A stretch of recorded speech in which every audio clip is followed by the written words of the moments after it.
We don't get to the next level of our life accidentally. And if you do, you usually won't stay there. Something has become the watermark for your life to set you up where you are. But a lot of things are set in motion. I think this is what I want to talk about, is the fact that little things become big things, whether you know it or not. Little things that you do in your life become big things that shape your future. I think a lot of times we take for granted things that we just kind of do without thinking of, and we blow off, not realizing that those things don't just stay with you in your present, they almost always go into your future. But did you ever ask yourself, how in the world did I get here? How did I get to this place in life? How did I get here into this situation? Well, why did all of this stuff happen to me? I mean, we've all asked that. I've certainly thought about that times. I've thought about instances that have taken place in my life, and I think, how did I get here?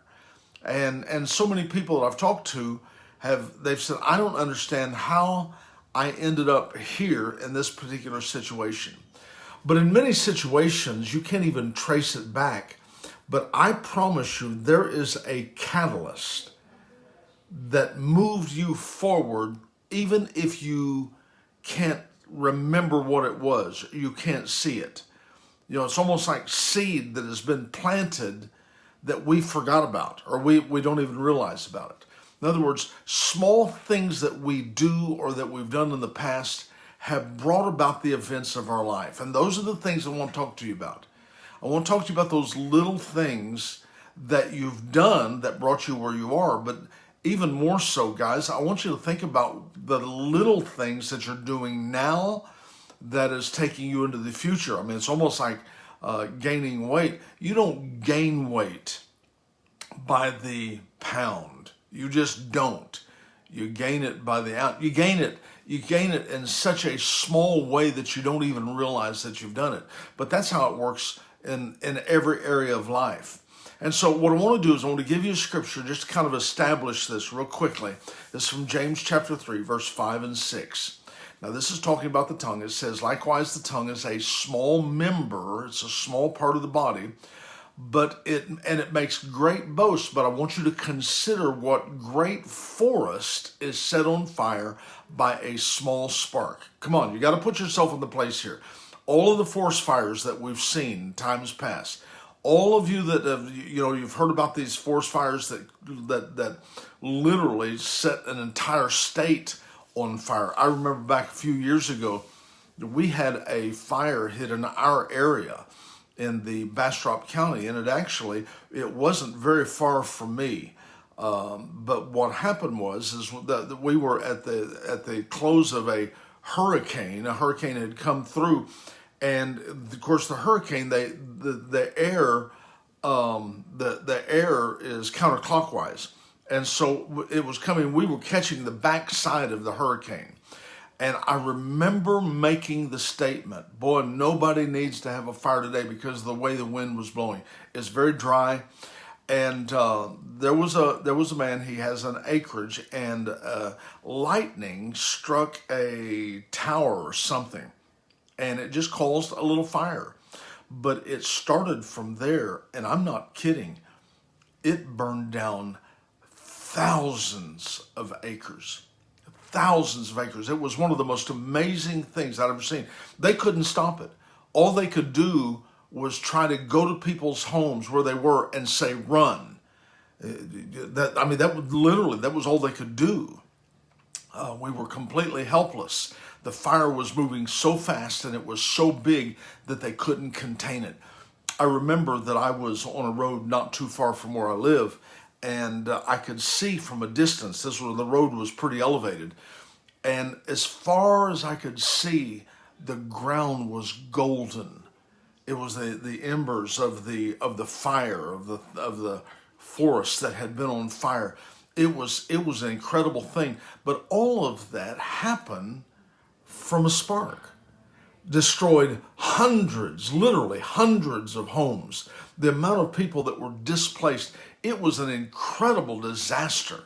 But that's kind of what James said. He said, I want you to consider what a great forest is set on fire by such a small spark. And then he was talking about the tongue. He said the tongue also is a fire. It's a world of evil among the parts of the body, and it corrupts the whole person and sets the whole course of nature, of life, on fire, and is itself set on fire by hell. Now that's the NIV from James chapter 3, verse 5 and 6. But I'm going to tell you something. That is what he's really done is he's taken it away from just the spark of a match, and he put it with the words that you say. The words that you say, the things that you do, the little things. How many words have we said that we didn't give much thought to? We just said it. And we don't understand that the words set things in motion. Words that we say have, as a matter of fact, James talked about that. He said the words that you say have such power that it's like a bit in a horse's mouth. When you want to turn the horses this direction or that direction, you have the bit in his mouth, and that's like the tongue. He said you can turn about your whole body. Now, I'll tell you, there's a big lesson in that. I'm not going to get into all of that right now, but I just want to say this is how powerful those little things are. Words, although they're small, they are catalyst for big things. The words you say, the little things you do, it's like seed that is planted. And James said, even though the tongue is such a little member, look how huge of a fire that a small flame can ignite. Now think about that for just a minute. The great Chicago fire back at the turn of the last century, as well as many others. That fire started from just a lantern that a horse kicked over. And I'm just telling you something, they like to burn that entire city down. It's incredible. But just a flame. And you know, I pulled this, I've got this little lighter here that I just want to show you if we can get that. Look at that. Now that would not be considered to be much danger at all. I could blow it out just like that. You wouldn't consider that it could do or become that much. But there it is, just a small flame. Look how small that is. That it has the capability to destroy tens of thousands of lives, hundreds of homes, tens of thousands of acres burned by one little tiny small flame. I mean, think about that. None of us have problems putting out that kind of a flame. I mean, if I strike a match or I do whatever. But what about when it takes off and suddenly you don't just have that little flame, you have a forest fire? I mean, you get things started in your life, and I guess that's the point. Sometimes you can't stop it. Sometimes the little things that you do start off small, but they grow big. There's been a lot of you that have had problems in your home, your marriage, just simply by little things that you said, little things that you did that literally started a fire that you couldn't stop. You couldn't stop it. A simple flame. I mean, it literally is that small. And what catches people by surprise is how quickly it spreads out of control. I remember as a young boy, and I have no idea except I was a teenager. You know, just teenagers, you think they don't have a brain. And I was a teenager and I was waiting for somebody. I was outside of a building. I was waiting for somebody, and I had a box of matches or some kind of matches, and I would strike the match and just toss it, and strike a match and toss it. Well, I wasn't trying to do any harm, but I struck a match, threw it on the ground, and it caught a little piece of grass on fire, and it went whoosh. I mean, just in just a moment. Now, I'm out there, I am stomping 100 miles an hour, trying to catch it here and then run over there and then run over to the other side, because it starts in one spot and then spreads. It spreads out, and you know, it gets out of control. But isn't that the way things happen? It starts with maybe just some words that were said. some things that were done, maybe things that weren't meant bad, didn't mean to, and I was actually able to get that out before it destroyed everything. But I to this day, that was so many years ago, and I still remember the panic that I had from that. I think that catches people by surprise, that it spreads out of control so quickly. I mean, what is initially within their control quickly spreads outside their control. But I want to just, I mean, obviously, and I don't want to just overemphasize that, but I want to bring up another little point here that I've been thinking about, is what gets it from that little flame to a raging fire? What is it that moves it from that to being something that is completely out of control? And the answer is fuel. You know, if something doesn't have fuel, it won't pick up. There'll be nothing to combust. There'll be nothing to light up with it. So what is the fuel that has taken little things in your life and made them big things? I mean, words, attitudes. You know, something can be said and you have such a nasty attitude about it that literally becomes fuel that takes that little thing and makes it into a huge thing. Because without fuel, it'll just burn out itself if it doesn't have any fuel. But that's the thing. What is the fuel? What is the kindling? See, the kindling, if you really want to start a big fire, it isn't much, because I could just take this little flame here and I could hook it up to a tree, and I wouldn't be able to get that tree going. But if I could find some other little things that were kindling, that I could maybe start those little things started, and then those little things started, then suddenly it would get hot enough that it would actually ignite something that's a lot bigger. So what is the fuel in your life? Maybe some things that are going wrong. Maybe some things that have taken you down the wrong path. Maybe some things that's destroyed your relationship. And how is it that you end up with a fight with somebody every time you see them? I mean, think about that. Well, what is the fuel? In your case, what's the kindling? What's the things that are flammable? See, issues are flammable. Sometimes there are things that you just don't need to say. Sometimes there's areas you just don't need to get back into, because those things are flammable. Sometimes memories are flammable. Hurts from the past, they're flammable. They're things that can actually take a little spark, just a little word, and cause it to just explode. But see, I'm going to tell you something. You have to change the channel sometimes if you're wanting to keep things from getting out of control in your life. You know, as you're channel surfing, you run across something that's explosive, don't stop. You know, I get amazed sometimes. People have problems with fear and they watch horror movies. I'm thinking, have you lost your mind? I mean, all that's going to do is kindle this situation to make it worse. So I guess what I'm saying is, little things become big things. Little things become big things. So you have to watch it. Now, let me just explain this also. That's in the negative, but it's also in the positive. It's not just little things become big things in the negative, which that certainly is the case. And maybe we notice that more because it's so life altering. But it's also works, the same principle works with positive things.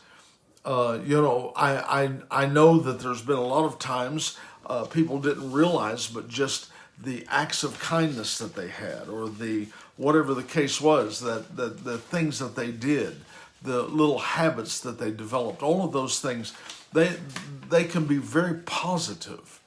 And even though certainly we see it in the negative, you remember the scripture that says it's the little foxes that spoil the vine. What that means is, it's not always the big things that's making things change.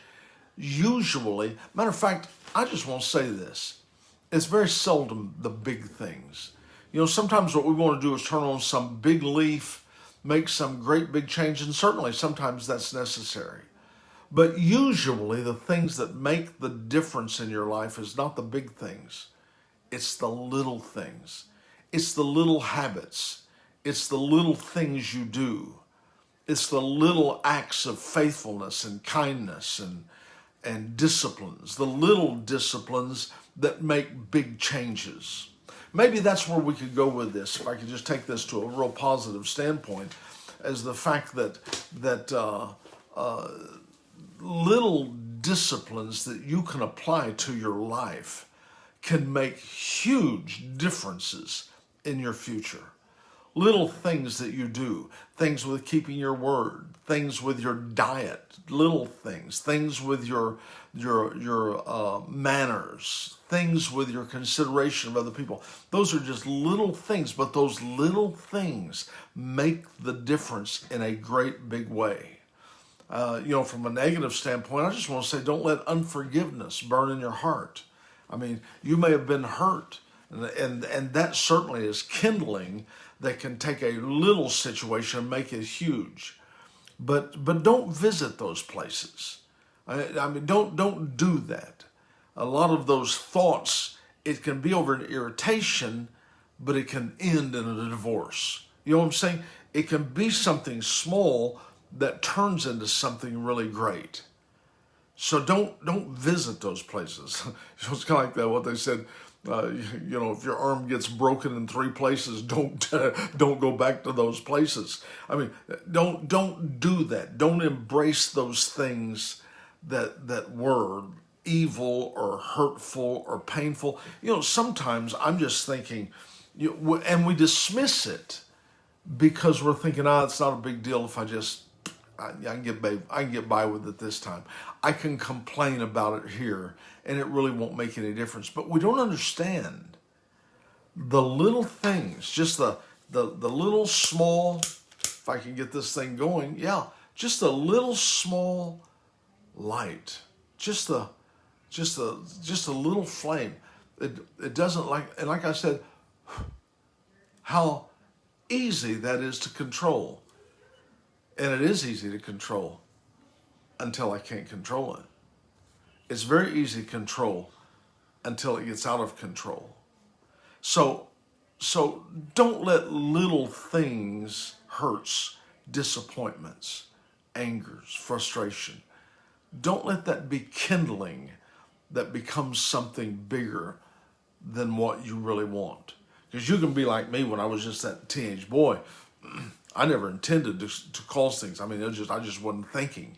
I just doing something, and boom, it got out of hand. I mean, literally, it got out of hand before I had time to even think about it, almost before I had time to react.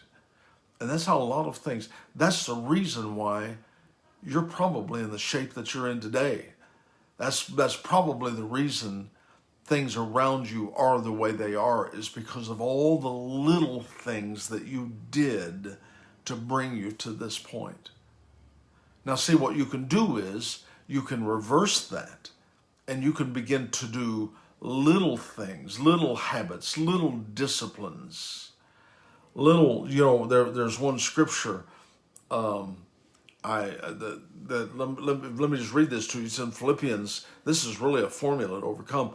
Philippians chapter 4 and verse 4 says, "Rejoice in the Lord always," and again I say rejoice. "Let your gentleness be evident to all. The Lord is near. Don't be anxious about anything, but in everything, by prayer and petition with thanksgiving, present your request to God." It says, "And the peace of God, which transcends all understanding, will guard your hearts and your minds in Jesus Christ." And then he said this, because this seems very small. What good is that going to do? And that's usually the way it is, isn't it? Well, what good is that going to do? But here's what he said. "Finally, brethren, whatsoever things are true, whatsoever things are noble, whatever is right, whatever is pure, whatever is lovely, whatever is admirable, if anything is excellent or praiseworthy, think about these things. Let those things that may appear small, thinking about those things. You may say, well, that's not going to make any difference. My situation is too big. Well, he said, you do these things. He said, whatever you've heard and received and heard of me or seen in me, put into practice, and the God of peace will be with you. So that's such a small thing. I've talked about the dark side of this truth as to the fact that how we can take little things that becomes destructive, but there's another side, and you can take small things like that. I mean, something so small as thinking on things that are pure and lovely. He said, think about these things. Put these things into practice. Whatever admirable, whatever's excellent, whatever's praise. I mean, can you think of anything that's good that you can put your attention to? He said, do these things. Put them into practice. As small as it is, it may be a small flame. It may be something that small. That may seem insignificant to you, but it could grow into something that changes your life. So whatsoever things are right, whatsoever things are pure, whatsoever things are lovely, whatsoever things are admirable, if there's any excellence or anything praiseworthy, think about these things. He said, and the God of peace will be with you. How powerful is that? So you can sow seeds of faith. You can sow seeds of power. You can sow seeds of goodness, of possibilities, and you'll have an impact that will be with you for years. I'm just telling you, it'll be incredible. You can start a fire. You can start something in motion that no one can put out. I think that's a good way to put it. I'm searching there for the best way to do that. But from a bright side, from a right side, from a good side, the little flame that you start with can get something that's going so big and so hot and so good that nobody can put it out. See, but what gets it from that little flame into a raging fire is fuel. Your words, your attitudes, your actions. That might be your faith, your encouragements, your affirmations, your good thoughts. That's how powerful those little things become. It's how powerful. Your tongue, even though it is a small member of the body and boasts great things, he said, consider what great a forest is set on fire by a small spark. Man, I'm telling you, you want to make a big journey, you got to take the first step. The first step seems very insignificant when I have 500 miles to go. But it's essential, because once you take the step, it sets everything in motion.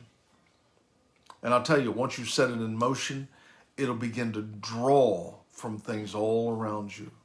You know, that's kind of crazy. I guess I'm just now thinking about it. As you start a fire, it starts reaching for things that become energy, that becomes fuel.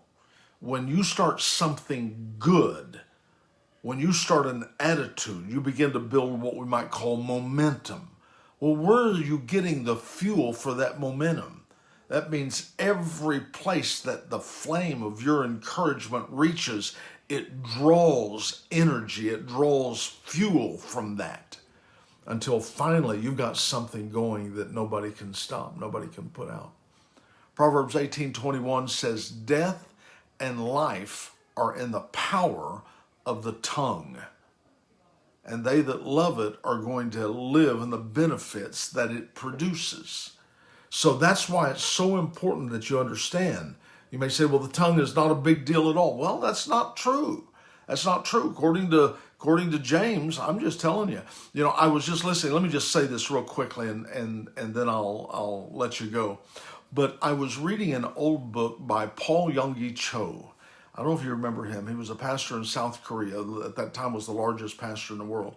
He wrote a book called The Fourth Dimension. It's way out of print. You have to probably search to find it someplace right now. But in this book, he was interviewing a neurosurgeon. And he said that they were talking concerning the aging process and retirement and how our actions affect our life and affect our future. The neurosurgeon said this. He said the speech center of the brain is the most predominant part of the brain.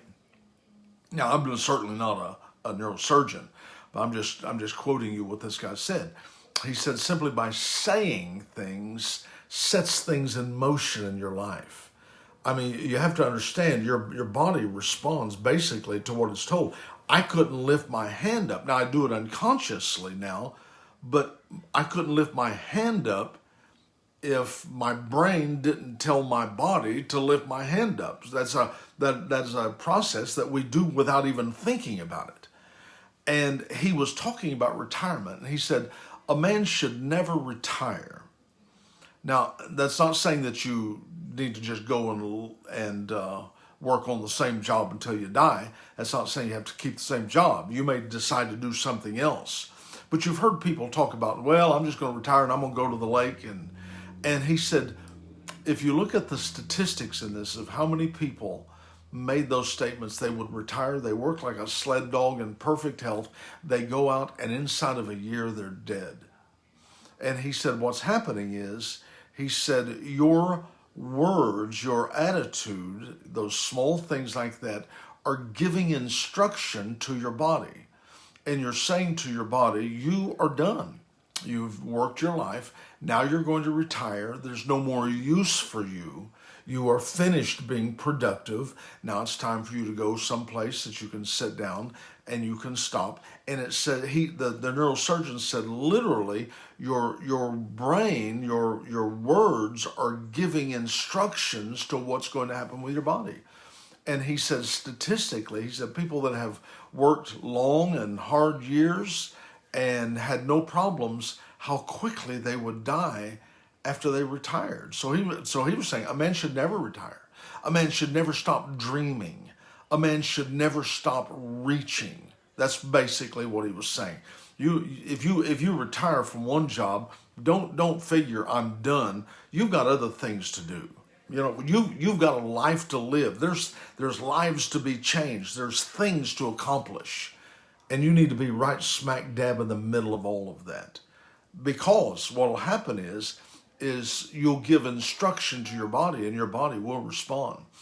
But my point in that was the fact of the ideas, the thoughts, the words that we instruct our body with are very small. We use the word death to describe ourselves more than any other word in the entire English vocabulary. Scared me to death, dying to go, my feet are killing me. I mean, you know it's true. People use this negative thing, and it is such a part of them that they say it without even thinking about it. I try to discipline myself. I don't use that word when I speak toward me in reference to me. I don't use the word death. I'm not dying to go. I'm not. I'm not. My feet are not killing me. Whatever that's going to look like.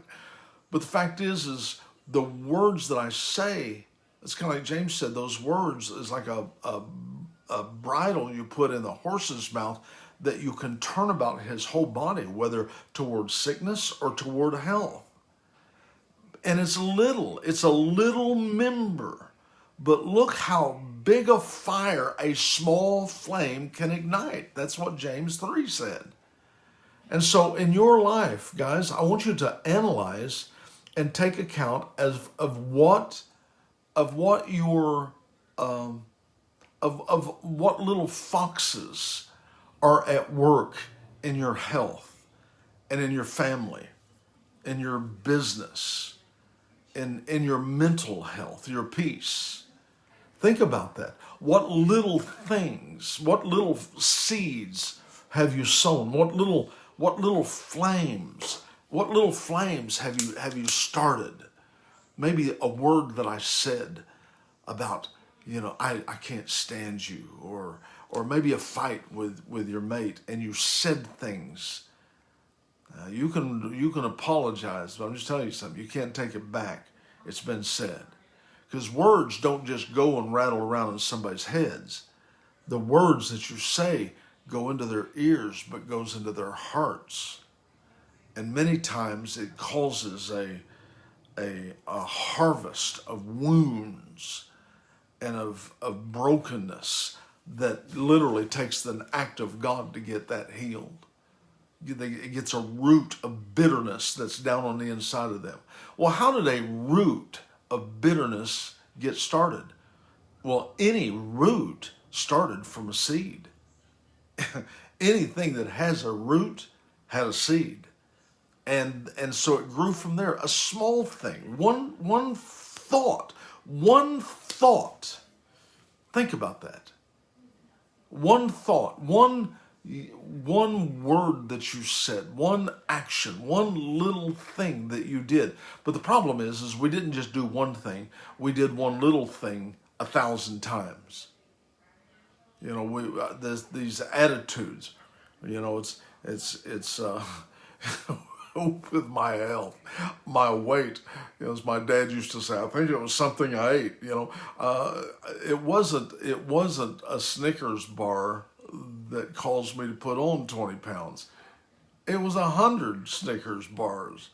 Now, but I can eat one and think, well, I'll finish this one, because it's a little thing. It doesn't, you understand? It's the little things. It's the little foxes that are destroying your life, because those little things become huge.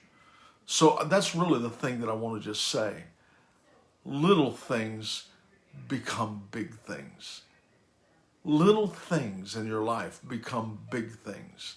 And I think you need to really consider that, because your life is too important to have it consumed by what you've said and fueled that has absolutely kindled through and burned up everything that is precious to you. Okay? All right, that's what I've got. I hope that's helped you. I'd like you just to think about it and allow that to just process in your heart. And you can change things today. Don't try to get these huge big plans. If you just start with a few little things, just start with those. Let them add up.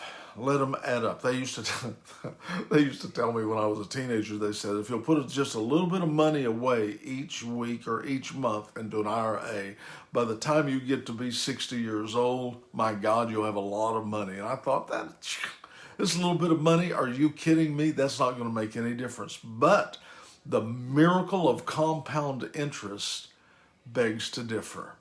Just a little bit here and a little bit there and a little bit there, and suddenly, buddy, you've got something that's huge.